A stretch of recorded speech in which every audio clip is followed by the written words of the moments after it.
Ancient life on Earth. Over millions of years, plants and animals lived and died. That decomposed life sunk deep into the ground, and as a result, an ancient menace was created.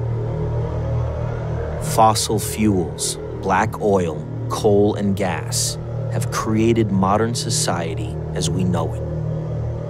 This ancient sunlight unleashed global industrial power on a scale never before witnessed in the history of the planet. But when burnt into the atmosphere, carbon causes climate change. 97% of climate scientists agree that climate change is happening now and is caused by human activity. However, the fossil fuel industry continues to pull that carbon out of the ground. They drill, they extract, making trillions of dollars. They frack, they mine, earning astronomical profits.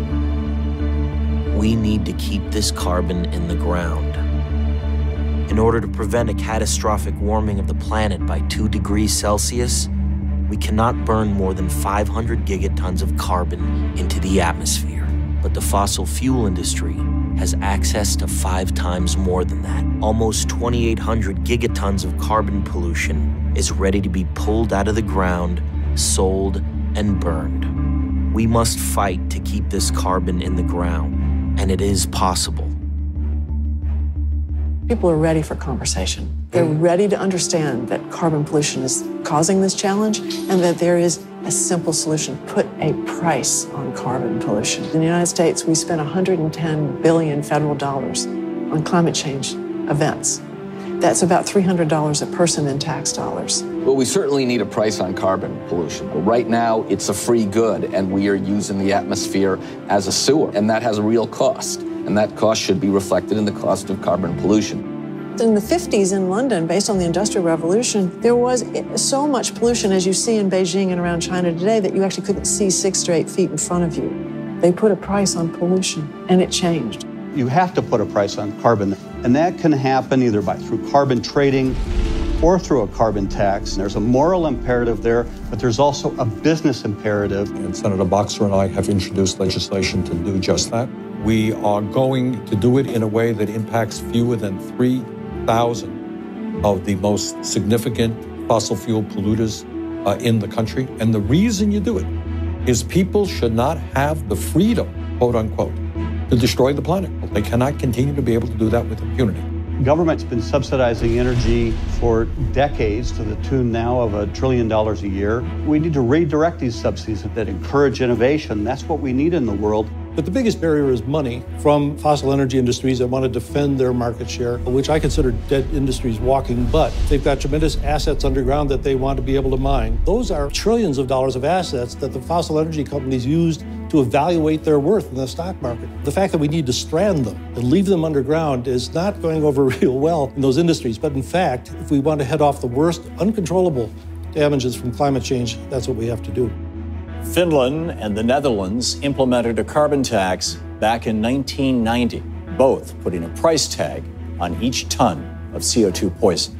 In the beginning of the 90s, there was a deep understanding that we should do something. We think that the Finnish economy should be based on sustainable energy in order to make our society competitive and in order to save our planet, which is, of course, the main target. Since then, several other nations have created their own versions, including Norway, Costa Rica, and the United Kingdom. Ireland passed a carbon tax in 2010. It was fairly simple to introduce. When they see a carbon tax in place, people know that they can invest in alternatives that actually cut out the use of fossil fuel. It starts to have that effect, improving your energy efficiency in your homes or improving industry's energy efficiency. And what we've seen in the last 5 years is we doubled our amount of renewable energy supplies. So the benefit for the consumers is if through those signals you can cut out the wasteful use of energy, then everyone's saving money and it more than covers the cost of the carbon tax in the first place. In Australia, renewables like wind are now cheaper than fossil fuels like coal. Recently, China put a price on carbon in over 7 regions and will add more. Now it's up to the United States, where there's good news at a local level. In 2007, Boulder, Colorado passed a carbon tax, charging $13 for every metric ton of CO2. The carbon tax was generated and voted into place by Boulder voters. So it's a surcharge on electricity consumption, and it's applied to residential, commercial, and industrial customers here in Boulder. The effect has been really tremendous. So once the carbon tax went into place, it has generated about $1.8 million a year.